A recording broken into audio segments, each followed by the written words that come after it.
My junior year in college, I signed up to volunteer at a farm animal sanctuary during the week of spring break. The trip entailed working 7 hours a day on a farm, eating a vegan diet, and the shocking revelation of truths regarding animal rights and food production that I could have never even imagined. A combination of the animal cruelty factors, alongside the undeniable health benefits, I made the decision to go vegan within a matter of days. For the first time, I felt truly passionate about something. My life changed forever when I realized the ability to which I could instigate change in a circumstance that once seemed impossible.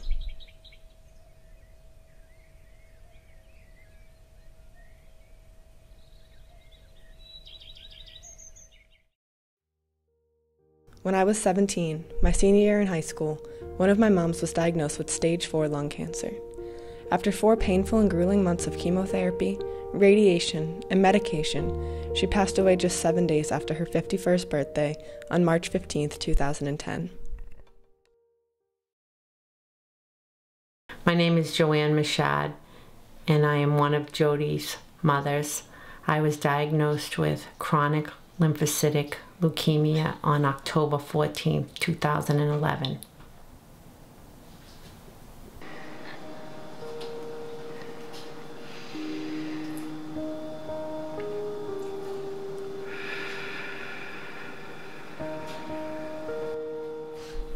Shortly after my trip to the farm, my mom started seeing a holistic health coach. Through a combination of my consistent information overload and the strange coincidence that my primary care physician's son specialized in holistic health, my mom was given the opportunity to explore a new form of treatment. He made recommendations nutritionally to detox not just my body, which a lot of people participate in a number of different ways that you can detox your body, but he actually did a plan with me to do a cellular detox. He recommended, a lot of people call it the green juice, and I put in it kale, carrots, tomatoes, ginger root, lemon, organic almond milk, beet juice, organic chia seeds, and then blend it. The biggest changes that I have made since I started seeing a holistic coach has been shopping. I eat a lot of fruit now. A part of the process with the health coach was initially to detoxify my system to increase the bile production. So I was raw vegan for almost 3 months, and high fat, lots of seeds, lots of nuts, lots of oils, and that was really the cell cleansing process. And a nutritional change was to increase root vegetables, and now I was able to cook root vegetables and increase fruit as a way to replenish and really bombard the cells with nutrition. Really, I thought I would be able to help more people just by educating people on what holistic health really means. What allopathic medicine focuses on is treating the physical symptoms while not even addressing at all lifestyle problems. So my method, it functions on a holistic level. So I like to divide that up into the physical, the mental, the emotional, and the spiritual. And so when you're changing one of these levels, you have to note that you're changing all of them because you can't divide them up. And then through yoga, through changing lifestyle, through changing diet, through changing how you process emotions and how you change your mentality, you can change your physical posture, right? And that changes your hormones. So shifting the focus on helping people to feel comfortable to helping people to feel better is really important. I was diagnosed with cancer when I was 10 years old, and they discovered a malignant tumor in my ankle. And, you know, at such a young age, it's terrifying. The prospect of this disease that could possibly kill you was terrifying. What was even more terrifying was the idea of losing a limb to it. They attempted chemotherapy for about 6 months to see if they could shrink the tumor, but it had continued to spread. You know, for many of us, all of us who say we love animals, It takes a long time for us to realize that 98% of the animals in this country that share this land with us are farm animals. And when I learned about the plight of farm animals and how they're treated before they land on our plates, I realized I'd found my calling. I'd never been so passionate about anything in my life, and perhaps it's because during that time that I had cancer, I had a very close friend who was a cat. Jenny Brown was the most passionate person I had ever met in my life. Her energy was toxic and her hopefulness contagious. In the middle of a field full of sheep, I broke down to her. I told her about my mom's, and she taught me that the only thing that I can do is share what I know. So that's what I did. I have a great oncologist, but when I talk to him about nutrition, oh, that's good. But not a lot of information is provided, not a lot of information is taken. But you can definitely get the feel within the whole hospital environment that it's all about blood work, medications, chemotherapy. There are dietitians that follow the patients in the hospital. They are just advocating that patients get nutrition, however that may be. They're really concerned with calories, and they don't always encourage people to eat healthy foods to get calories. They're usually like, just eat whatever you can. Doctors are not taught that food affects your emotions, right? That food affects how you think, that food affects how you deal with stress, and that your emotional stress and your mental stress is linked to your physical stress. It's actually the same stress. They're the exact same thing. They're not disconnected. And that disconnect is, I think, what confuses a lot of doctors, because they think that this cancer has come out of nowhere. No, it hasn't come out of nowhere. It's an issue that's been ignored for such a long time that it's progressed to this stage.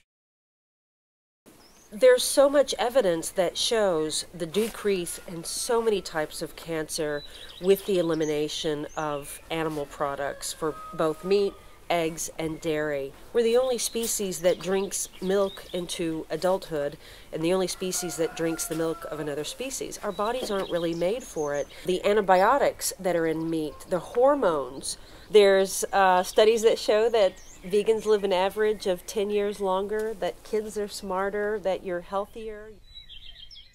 I don't know what's going to happen with the oncologist. I go March 20th, which is just less than 2 weeks from now.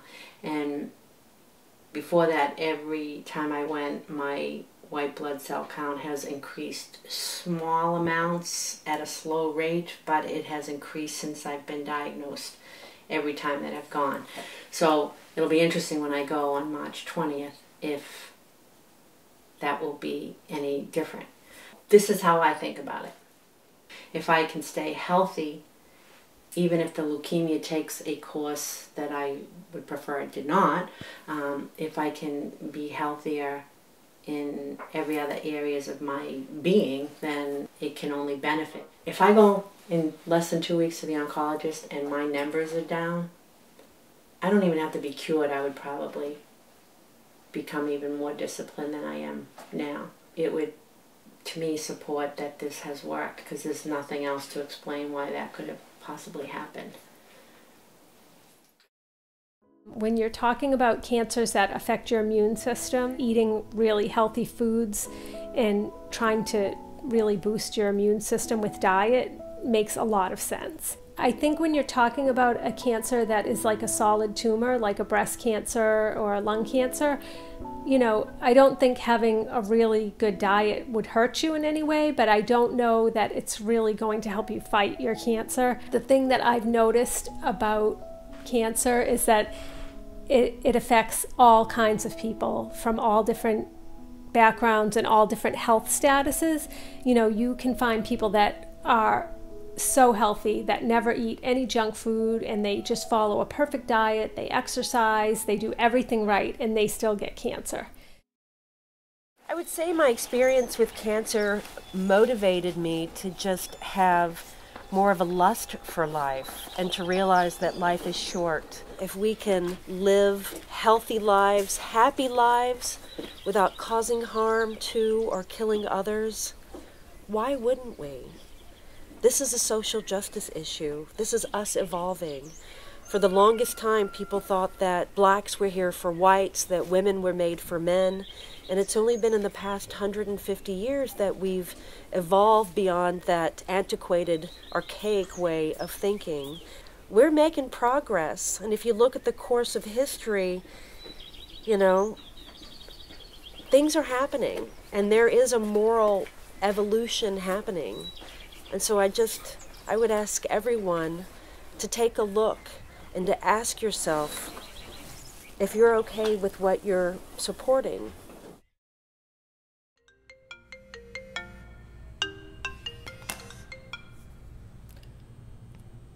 Hello? Jodi, I just got back from the oncologist, and the results are so dramatic, you're not going to believe it.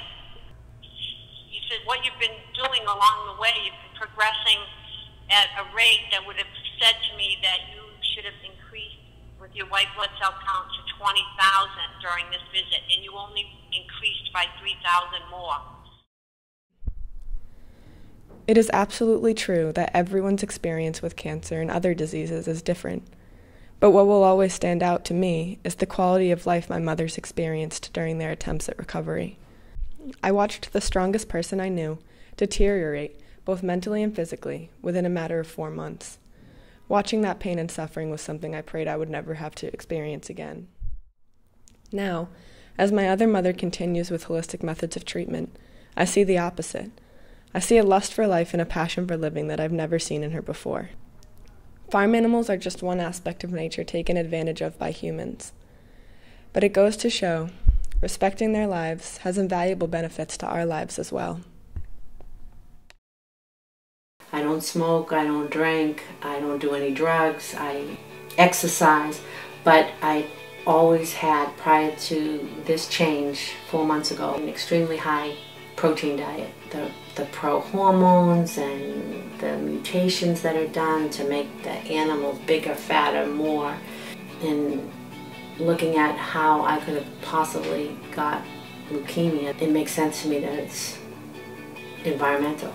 Even if this doesn't cure it, if I didn't do this and I got sick, I would wished I had, because what if it did work? Now I can say that even if the leukemia progresses, I did everything I could to address it in a way that would avoid that from happening.